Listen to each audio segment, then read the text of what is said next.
Right, next I think we're going to take the stator off, which is held on with these three nuts here. Oh, yeah, we can see that, can't we? I might see if I can move this over a bit to get us a better angle on the camera. Okay, so the stator nuts were the 7/16 UNF.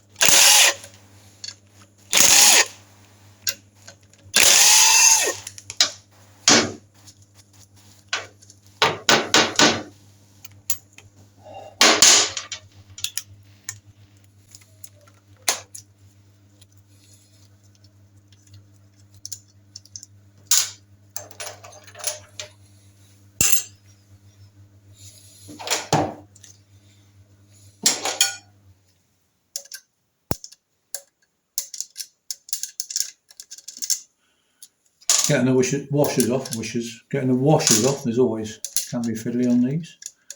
There we go, so that's all the nuts off the stator. The stator and the rotor together make up the alternator. Alright, so there's two parts, the rotor in the middle and the stator around the outside. Oh, and it's going to come straight off, which is unusual. But the thing is, these do jam because the stator is made up of about 50 metal plates sandwiched together, and unless you pull it off dead straight, then they jam, as they've done now. And what they do is they jam on the threads of the stator bolts. Right, see exactly what's happened now. And they're a pain to get off. Oh, nearly. But it's one of those you often have to push it. Oh, there's the washing machine finished. You often have to push it back on in order to get it off again, because it jams. So don't be afraid, although I am afraid to push it back on. I don't want to, if it's not coming off. Damn, I thought I had it off then. Oh, a little bit more each time. Let's make sure I've got some wire, enough cable. Come on, nearly off. Come on. Yeah, we got it. Whew. And be very careful with the stator, because it's prone, the wire that what normally fails, well often fails, there's a lot that can fail, is the wire where it comes out of the back of the stator here, or front of the stator. That is prone to cracking, because what happens is this cable, I can feel it now, it's rock hard. It gets hard with the oil and the heat of the engine, and then, all right, washing machine, I'll go and turn it off in a minute and drive me bonkers. Yeah, it goes rock hard, this wire, and then it fractures in particular just there. It might be that we replace the stator for that reason, because once it does go rock hard, you know, as soon as you start messing about and trying to feed wires through and so on, it just fractures, and then it'll stop working.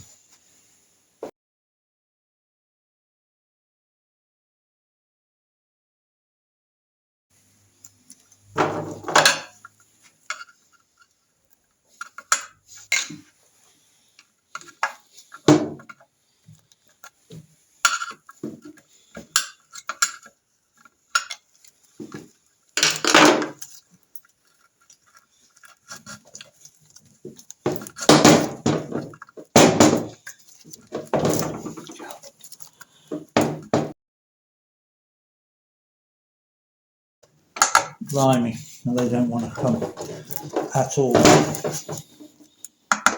Oh, I've had some that's different. This is ludicrous.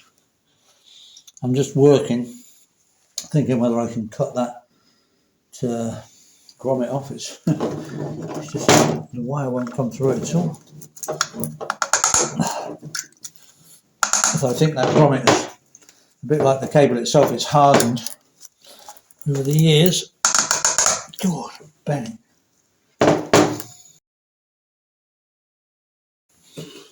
Wow. Well, I finally got that wire cable out, but crikey, it didn't want to come out. And it could be that we're going to replace this stator anyway, because this wire is so brittle. You know, there's a little bit of, still got a little bit of bend at this end. But generally this is a problem with stators, apart from burning out on the rotor, is this cable goes brittle, then it fractures, snaps. Anyway, I finally pulled this out, didn't want to come out, and I cut the bullet off the end, one of the bullets off, to enable me to get it out of that grommet, because it did not want to come out. Okay, next job is, oh, don't forget the spacers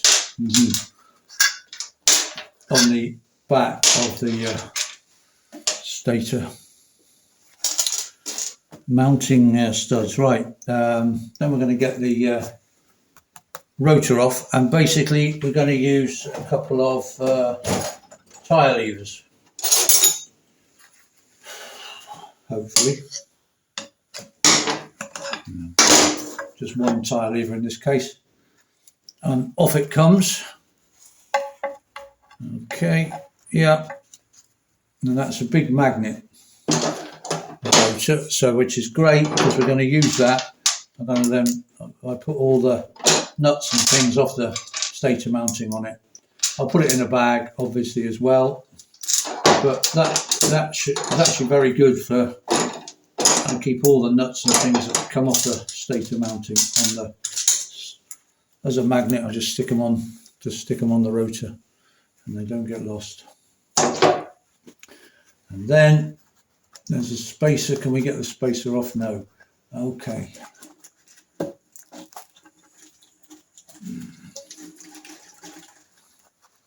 Because I don't know if you can see that, but we have a Woodruff key here.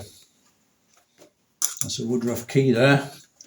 So if I can turn this around anymore, you might see that a bit better. There's a Woodruff key. Ow! Ooh, ow! Ow! Ow! That's stupid.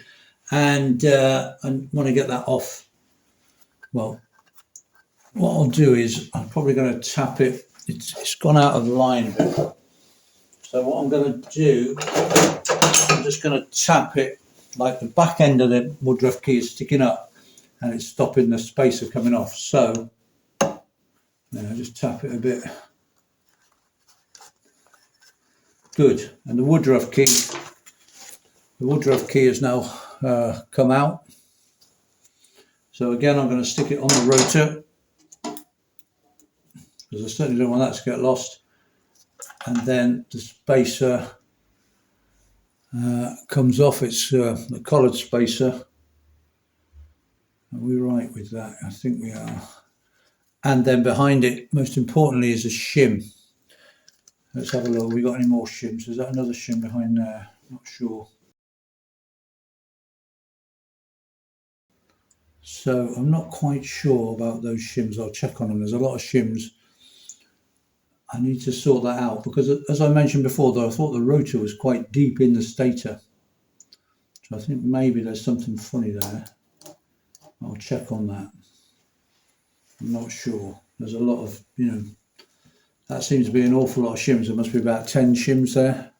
Well, okay, it's a slight exaggeration. 5. 5 shims. I'm not sure. Maybe that's. Oh, hold it up. Maybe that's right. But they seem to be shimming out to hold the rotor as far out as possible.